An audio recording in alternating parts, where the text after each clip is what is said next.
Dear students, आज जो कहानी डिस्कस करने जा रहे हैं वो है क्लास 10 का supplementary book footprints without feet. उसका title story footprints without feet. ये कहानी का लेखक है H.G. वेल्स, यानी कि हर्बर्ट जॉर्ज वेल्स। वो एक विश्व प्रसिद्ध साइंस फिक्शन लेखक थे और उनका नाम अक्सर लोग लेते हैं और साइंस फिक्शन एक अलग जेनरे था। खैर, जहाँ तक ये कहानी है, इसका मुख्य भूमिका में है ग्रिफिन नाम का एक साइंटिस्ट। ग्रिफिन बहुत कोशिश करता है कैसे अपना बॉडी इनविजिबल कर सकते हैं और इसी दौरान वो अलग अलग रेयर ड्रग्स पी रहे थे और एक दिन वो कामयाब जरूर हुआ। और कामयाब होने के साथ साथ वो अपना पावर को गलत इस्तेमाल किया। वो काम शुरू किया। वो जिस घर में किराए पे रहते थे, उस घर का मालकिन जब उससे पैसा मांगा और घर से निकलने के लिए कोशिश किया, बोला, तो ग्रिफिन ने उस घर को ही आग लगा दिया।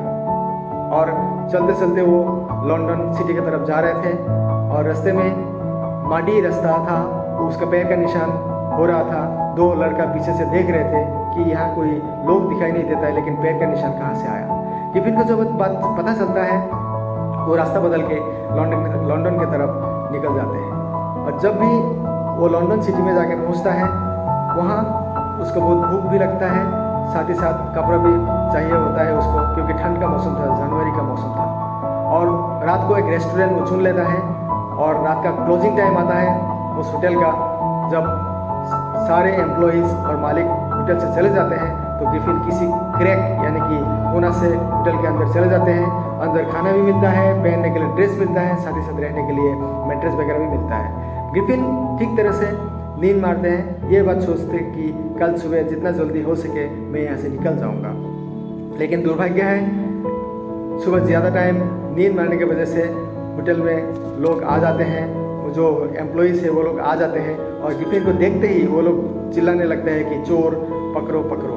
और ग्रिफिन रास्ते की तरफ दौड़ता हुआ अपना कपड़ा खोल लेते हैं, जो ये पिक्चर में देखने को मिल रहा है, और दौड़ता है। अपना बॉडी का कपड़ा जितना भी है खोलते हुए ग्रिफिन भागता रहता है। लेकिन भागते भागते उसको थक जाता है, लोग पीछे छोड़ते हैं, क्योंकि उसको कुछ दूर भागने के बाद उसको ग्रिफिन और दिखाई नहीं दिया, इसीलिए थका हुआ लोग उसको उसके पीछे भागना छोड़ दिया।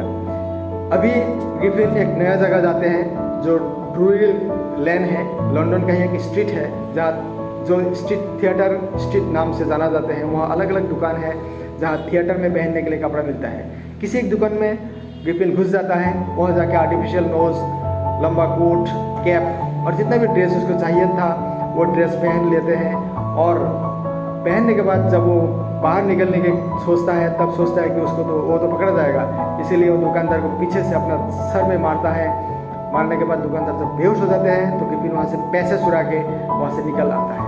और ग्रिफिन सोचता है कि अभी लंदन सिटी उसके लिए सेफ नहीं है, इसीलिए वो आइपिंग नाम का एक विलेज रिसोर्ट चुनता है और वहाँ टिकट बुक करके वहाँ लंदन से उसके लिए निकल पड़ता है।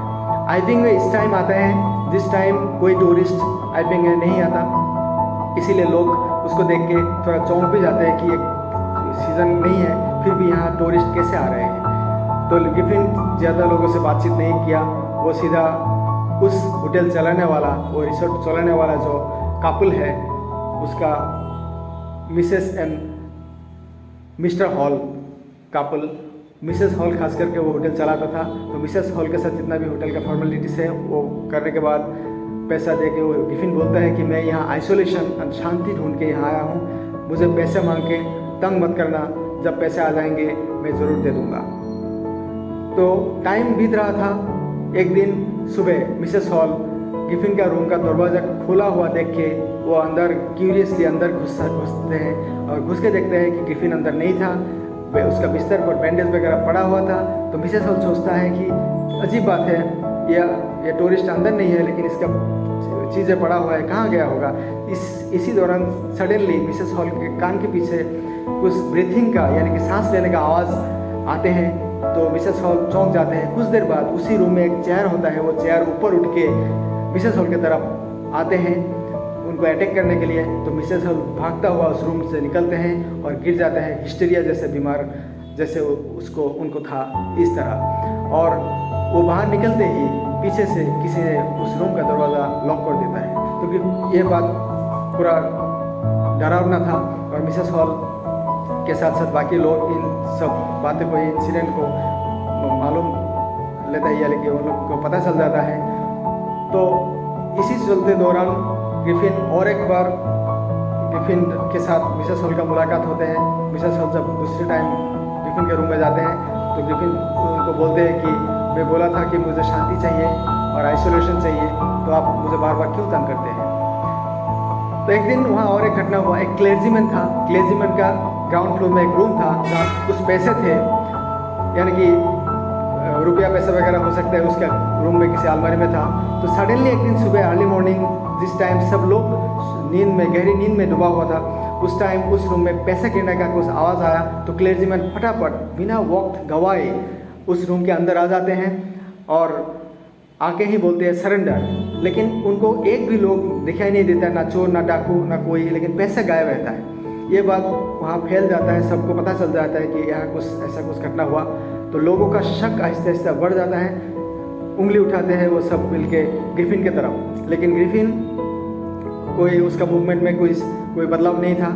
लेकिन आहिस्ते आहिस्ते ये बात वहाँ का जो विलेज कांस्टेबल था मिस्टर जेफर्स, उन तक चले जाते हैं। जेफर्स आते हैं छानबीन करने के लिए और बाकी लोग जेफर्स का साथ देते हैं।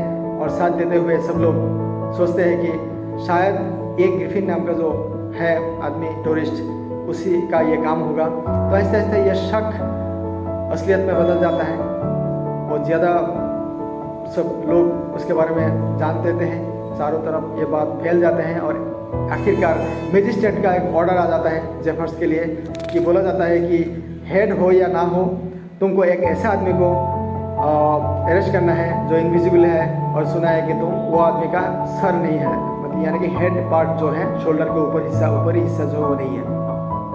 तो जेफर्स और बाकी लोग एक साथ मिलकर ग्रिफिन के पीछे पड़ जाते हैं, उसको यानी कि उसको पकड़ने के लिए कोशिश करते हैं। और ग्रिफिन भी सोचते हैं कि वो अगर कपड़े में रहेंगे तो उसको ज़रूर पकड़ लेंगे, इसीलिए वो अपना कपड़ा खोलने लगता है और एक एक करके खोलने के साथ साथ वो दौड़ता रहता है, भागता हुआ रहता है। और ये लोग पीछा करता रहते हैं, धर मारो पकड़ो बोल के। और एक टाइम ऐसा आता है कि एयर में, यानी कि शून्य में, ऊपर में मारने का आवाज़ आता है, लेकिन कौन मार रहा है कुछ पता नहीं चलता। और आखिर तक ग्रिफिन को कि एक भी इंसान पकड़ नहीं सकता, सब मार खा के पड़ा हुआ रहता है, चिल्लाने लगता है। और इसी ऐसा हालत का फ़ायदा लेते हुए ग्रिफिन वहाँ से भाग निकलता है।